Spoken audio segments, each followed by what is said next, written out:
Kasus-kasus identitas nasional. Yang pertama itu memudarnya identitas nasional di kalangan generasi muda akibat pengaruh budaya asing dan media sosial.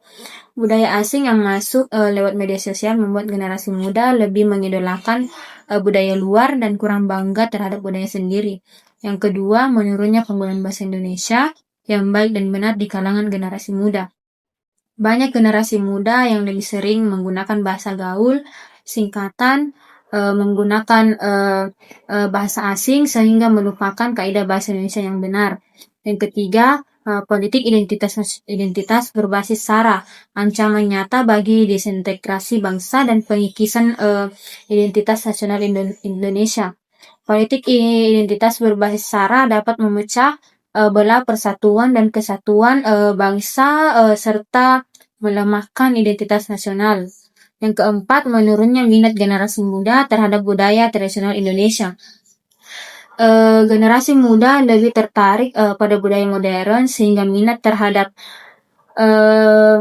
budaya tradisional seperti tari, musik, dan adat semakin berkurang.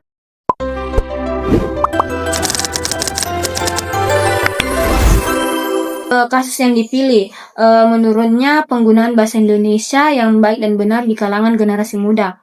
Penggunaan bahasa gaul, singkatan, dan bahasa asing seringkali menggantikan bahasa Indonesia yang baik dan benar dalam komunikasi sehari-hari, terutama di media sosial. Hal ini dapat mengikis kemampuan berbahasa dan identitas nasional.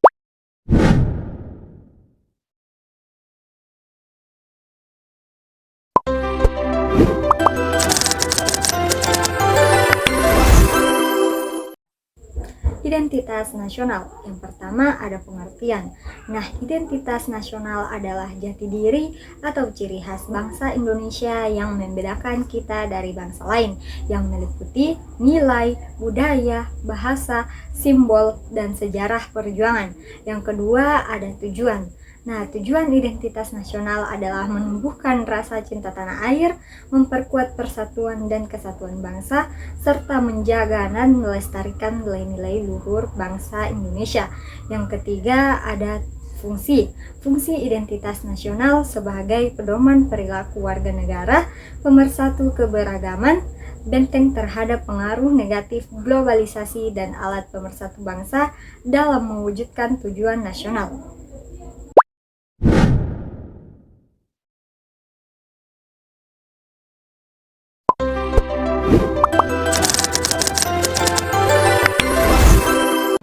Budaya daerah. Budaya daerah adalah hasil karya cipta, rasa, dan karsa masyarakat daerah yang diwariskan secara turun-temurun sebagian bagian dari identitas bangsa. Adapun bentuk dari budaya daerah, yang pertama itu bahasa daerah, seni tari, musik, dan teater. Ada juga adat istiadat atau tradisi, ada juga pakaian adat, kerajinan tangan, kuliner khas daerah, dan yang terakhir permainan tradisional. Adapun peran dari budaya daerah, yang pertama itu melestarikan nilai-nilai luhur bangsa, kedua memperkaya keberagaman budaya nasional, yang ketiga menjadi daya tarik perwisata dan ekonomi kreatif, dan yang poin keempat memperkuat identitas dan jati diri bangsa.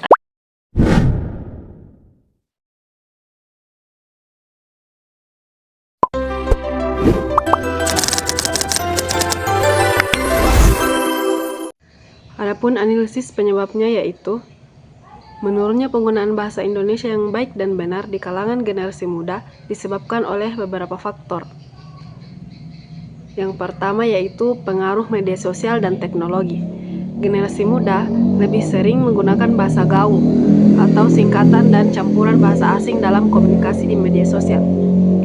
Kebiasaan ini kemudian terbawa ke dalam komunikasi sehari-hari, bahkan dalam situasi formal. Yang kedua, masuknya budaya asing. Globalisasi membuat generasi muda banyak terpapar bahasa asing, terutama bahasa Inggris. Penggunaan istilah asing sering dianggap lebih modern dan keren dibandingkan penggunaan bahasa Indonesia yang sesuai kaidah. Yang ketiga yaitu kurangnya minat membaca.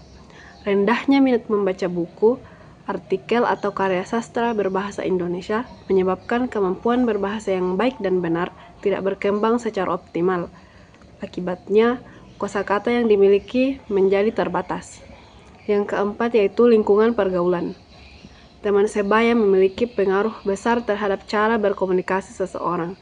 Penggunaan bahasa gaul yang terus-menerus dalam lingkungan pergaulan membuat bahasa Indonesia baku semakin jarang digunakan.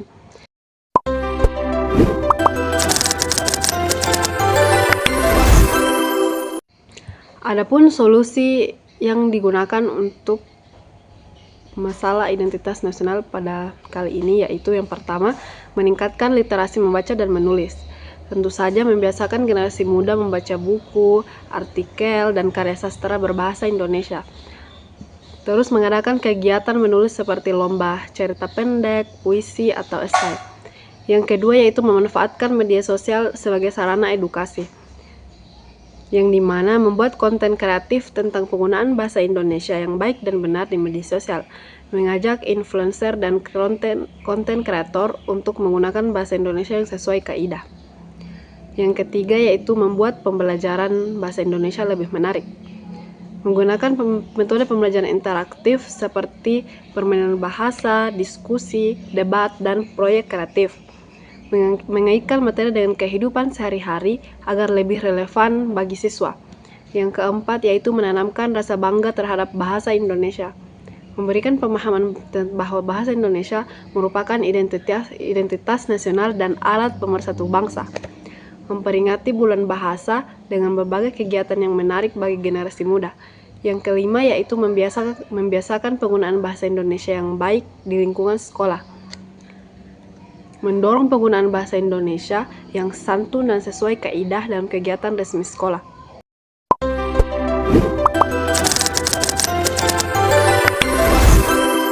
Adapun kesimpulan dari menurunnya penggunaan bahasa Indonesia yang baik dan benar di kalangan generasi muda. Nah, bahasa Indonesia yang baik dan benar merupakan cerminan identitas dan jati diri bangsa, yang dimana menurunnya penggunaan di kalangan generasi muda dapat melemahkan identitas nasional. Oleh karena itu, diperlukan upaya bersama dari keluarga, sekolah, masyarakat, dan pemerintah untuk membiasakan pengawasan yang baik dan benar agar identitas nasional tetap terjaga dan bangsa semakin maju.